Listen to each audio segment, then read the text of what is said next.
हाय guys, नमस्ते। Welcome to my channel accounts की पाठशाला। आज मैं लेके आई हूँ इंट्रोडक्शन ऑफ अकाउंटिंग का सेकेंड वीडियो, जिसमें हम लोग जानेंगे आज process of accounting, branches of accounting and book keeping और अकाउंटिंग में क्या डिफरेंस है। प्रोसेस ऑफ अकाउंटिंग को जानने से पहले हम लोग एक बार मीनिंग ऑफ अकाउंटिंग को रिकॉल कर लेते हैं, जो हम लोग पिछले वीडियो में पढ़े थे। क्या था? Accounting is the systematic process of identifying, measuring, recording, classifying, summarising, interpreting and communicating. So with the help of this हम लोग अकाउंटिंग प्रोसेस को समझते हैं बाय द अकाउंटिंग सर्कल। मैंने यहाँ पे अकाउंटिंग सर्कल बनाया है, इसके बेसिस पे हम लोग एक प्रोसेस ऑफ अकाउंटिंग को समझते हैं। तो देखिए गाइस, अकाउंटिंग का मीनिंग क्या है? सबसे पहले आइडेंटिफाई और मेजरिंग करना, मतलब only those transaction are recorded which है फाइनेंशियल इन नेचर। जो फाइनेंशियल नेचर का होगा उसी को हम लोग बिजनेस के बुक में रिकॉर्ड करेंगे। तो देखिए, बिजनेस का प्रोसेस मेरा कहां से शुरू होता है? ट्रांजेक्शन से। जहां मनी का आउटफ्लो इनफ्लो होना शुरू हुआ बिजनेस में, वहां से हम लोग मेरा प्रोसेस शुरू हो गया। ट्रांजेक्शन को हम लोग पहले आइडेंटिफाई और मेजर करेंगे, उसके बाद हम लोग रिकॉर्ड करेंगे। रिकॉर्डिंग करने का काम मेरा कहां होगा? रिकॉर्डिंग करने का काम मेरा जर्नल बुक में होगा। जर्नल बुक में ओनली वही ट्रांजेक्शन को रिकॉर्ड करेंगे जहां नंबर ऑफ ट्रांजेक्शन बिजनेस में कम होता हो। जहां नंबर ऑफ ट्रांजेक्शन कम होंगे वहां सारे ट्रांजेक्शन को हम लोग जर्नल बुक में रिकॉर्ड करेंगे। लेकिन जहां नंबर ऑफ ट्रांजेक्शन ज्यादा होना शुरू हो जाएगा, वहां हम लोग जर्नल बुक को फर्दर सब डिवाइड कर देंगे वेरियस सब्सिडरी बुक में। कौन कौन सा सब्सिडरी बुक है? देखिए, cash book, purchase book, cell book, purchase return book, cell return book, bill receivable book, bills payable book and last journal proper. तो ये सारा मेरा फर्दर वेरियस सब्सिडरी बुक है, जिसको कि हम लोग जर्नल को डिवाइड किए हैं वेरियस सब्सिडरी बुक में। एंड देन लास्ट उसके बाद क्या करेंगे? हम लोग रिकॉर्डिंग के बाद क्लासिफाई करेंगे। क्लासिफाई मेरा नेक्स्ट प्रोसेस है, जो हम लोग कहाँ आके करते हैं? लेजर में करते हैं। लेजर क्या होता है? लेजर गाइस एक प्लेस है जहां सेम नेचर के ट्रांजेक्शन को हम लोग एक ही जगह पे दिखलाते हैं। जो सेम नेचर का ट्रांजेक्शन होगा उसको पहले हम लोग ग्रुपिंग करेंगे। ग्रुपिंग करने के बाद उसका एक सेपरेट हेड बनाएंगे और उस हेड को हम लोग लेजर के नाम से जानते हैं। जैसे फॉर एग्जांपल, बिजनेस में कोई भी ट्रांजेक्शन परचेज से रिलेटेड हुआ हो, सेल से रिलेटेड हुआ हो, कैश से रिलेटेड हुआ हो, उसका ग्रुपिंग करेंगे। परचेज से रिलेटेड परचेज का ग्रुपिंग करेंगे तो वो परचेज अकाउंट हो जाएगा। सेल से रिलेटेड ग्रुपिंग करेंगे तो उसका अकाउंट जो बनाएंगे वो सेल अकाउंट हो जाएगा। तो इस तरीके से क्लासिफाई करेंगे हम लोग। कहां? लेजर में। लेजर के बाद मेरा क्लासिफाई के बाद नेक्स्ट प्रोसेस आता है मेरा समराइजिंग करने का। यहां देखिए, क्लासिफाई के बाद आया समराइजिंग।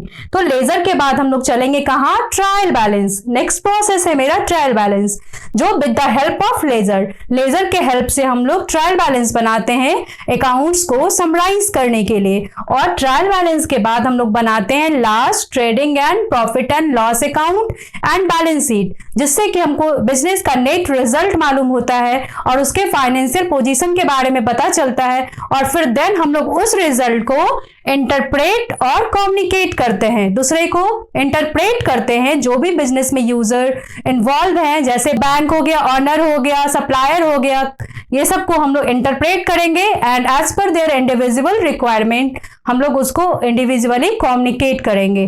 तो ये मेरा क्या हो गया? Process of accounting. एक बार फिर से, ट्रांजेक्शन जो भी होगा उसको हम लोग पहले जर्नल में रिकॉर्ड करेंगे, उसके बाद लेजर में ले जाएंगे, लेजर के बाद हम लोग ट्रायल बैलेंस में ले जाएंगे, ट्रायल बैलेंस के बाद हम लोग नेट रिजल्ट जानने के लिए trading and profit and loss account and balance sheet में ले जाएंगे।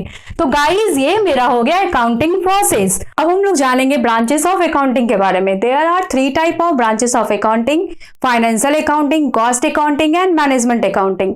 तो फाइनेंशियल अकाउंटिंग के बारे में हम लोग को क्लास 11 एंड 12 में पढ़ना है, और आफ्टर क्लास 11 12 ग्रेजुएशन में हम लोग को जानना है cost accounting and management accounting के बारे में। तो फाइनेंशियल अकाउंटिंग क्या होता है? देखिए फाइनेंशियल अकाउंटिंग का मेन पर्पस होता है बिजनेस के सारे ट्रांजेक्शन को सिस्टमैटिक वे से रिकॉर्ड करना और ड्यूरिंग द ईयर कितना प्रॉफिट हुआ, कितना लॉस हुआ, उसको एसर्टेन करना while preparing trading and profit and loss account, and to present a financial position of the business by preparing balance sheet at the end of the year and provide the information to their user. तो ये मेरा हो गया क्या, financial accounting. Financial accounting में 3 type of account maintain होता है, trading account, profit and loss account and balance sheet. Trading account is related to the production of the company. Company का जो प्रोडक्शन हो रहा है फैक्ट्री में, उससे रिलेटेड है मेरा ट्रेडिंग अकाउंट। उसके बाद profit and loss account. Profit and loss account हम लोग बनाते हैं net profit and net loss को असर्टेन करने के लिए। एंड देन लास्ट हम लोग बनाते हैं बैलेंस शीट, बिजनेस के फाइनेंशियल पोजीशन के बारे में जानने के लिए। तो ये मेरा हो गया फाइनेंशियल अकाउंटिंग। अब आगे देखिए कॉस्ट अकाउंटिंग। गाइस, प्रॉफिट के साथ साथ ये जानना भी उतना ही जरूरी है कि जो प्रोडक्ट हम बना रहे हैं उसका एक्चुअल प्राइस क्या है, उसको बनाने में कौन कौन से मटेरियल यूज हुए हैं, उनके ऊपर कितना लेबर लगे हुए हैं, क्या लेबर कॉस्ट आ रहा है, या फिर उस प्रोडक्ट को बनाने में कितना एक्सपेंस हो रहा है। तो ये सारी चीजों का पता हमें कहाँ चलता है, कॉस्ट अकाउंटिंग में पता चलता है। सो कॉस्ट अकाउंटिंग के बेसिस पे हम लोग जो अननेसेसरी जो कॉस्ट आ रहा है उसको हम लोग कंट्रोल कर सकते हैं, रोक सकते हैं। जैसे कि अननेसेसरी बिजली बिल का आ जाना, या फिर जो काम हम 10 लेबर में कर सकते हैं उसको हम लोग 20 लेबर को पैसा दे करके करवा रहे हैं। तो इस तरीके से हम लोग अननेसेसरी कॉस्ट को हम लोग कंट्रोल कर सकते हैं। सो कॉस्ट अकाउंटिंग का मेन पर्पस होता है टोटल कॉस्ट को असर्टेन करना और अननेसेसरी जो एक्सपेंस हो रहा है उसको कंट्रोल करना। अब आगे देखिए मेरा नेक्स्ट है मैनेजमेंट अकाउंटिंग। मैनेजमेंट अकाउंटिंग का क्या मतलब है? मैनेजमेंट अकाउंटिंग का मेन पर्पस होता है जो अकाउंटिंग इंफॉर्मेशन होता है उसको वेल मैनर से मैनेजमेंट के लिए प्रेजेंट करना, जिससे कि कोई भी बिजनेस से रिलेटेड प्लानिंग हो, कंट्रोलिंग हो और डिसीजन मेकिंग का काम हो, उसको वो बहुत आसानी से कर सके। जो मैनेजमेंट अकाउंटिंग होते हैं उनके पास वेरियस टेक्निक होते हैं, वेरियस कॉन्सेप्ट होते हैं, उससे वो अकाउंटिंग डाटा को मोर यूजफुल बना देते हैं मैनेजरियल डिसीजन मेकिंग के लिए। जैसे कि बहुत सारे टेक्निक होते हैं, cash flow statement, fund flow statement, ratio analysis और बजटरी कंट्रोल। तो ये सारे टेक्निक के बारे में डिटेल्स हमें क्लास 12 में पढ़ना है। तो गाइज ये मेरा हो गया ब्रांचेस ऑफ अकाउंटिंग। तो आगे देखिए बुक कीपिंग और अकाउंटिंग में क्या डिफरेंस है। Book keeping is the first part of accounting. इसको हम लोग दोनों के बीच में डिफरेंशिएट करके समझते हैं। पहले स्कोप के बेसिस पे हम दोनों को डिफरेंशिएट करते हैं। बुक कीपिंग क्या है? Book keeping involves identifying, measuring, recording and classifying, and accounting involves summarizing, interpreting and communicating। उसके बाद देखिए स्टेज, दूसरा डिफरेंशिएट करेंगे हम लोग स्टेज के बेसिस पे। बुक कीपिंग मेरा फर्स्ट स्टेज है एंड अकाउंटिंग मेरा सेकंड स्टेज है, क्योंकि book keeping is the first part of accounting. उसके बाद आइए nature of job. Book keeping को हम लोग क्या करेंगे, बुक कीपिंग का जो नेचर ऑफ जॉब होता है वो रूटीन नेचर का होता है। डे टू डे जो भी ट्रांजेक्शन हो रहा है, जैसे कि आइडेंटिफाई करना, मेजर करना, रिकॉर्डिंग करने का काम करना और क्लासिफाई करने का काम, ये सारा मेरा day to day routine work है। तो इसका नेचर ऑफ जॉब जो होगा वो रूटीन वर्क का होगा।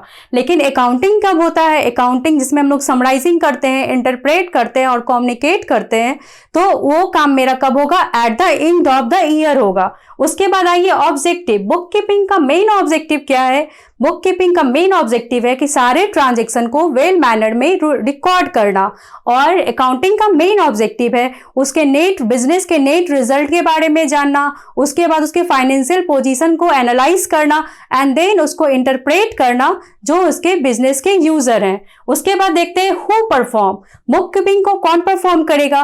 Book keeping is done by the junior staff. उसके बाद अकाउंटिंग क्या होगा? अकाउंटिंग कौन करेगा? Accounting is done by the senior staff. उसके बाद हम लोग नॉलेज लेवल के बेसिस पे बात करें तो बुक कीपिंग का जो नॉलेज है वो लिमिटेड नॉलेज से भी काम चल जाएगा। लेवल ऑफ नॉलेज लिमिटेड भी होगा तो काम चल जाएगा, लेकिन अकाउंटिंग के लिए हायर नॉलेज की जरूरत है। सो गाइज ये मेरा कंप्लीट हुआ introduction of accounting. First video में हम लोग पढ़े थे मीनिंग ऑफ अकाउंटिंग, एंड अभी हम लोग पढ़े हैं process of accounting, branches of accounting and book keeping. So इस वीडियो को हम लोग यहीं पे खत्म करते हुए नेक्स्ट वीडियो में मिलेंगे अकाउंट की पाठशाला में, वेयर मनी टॉक्स।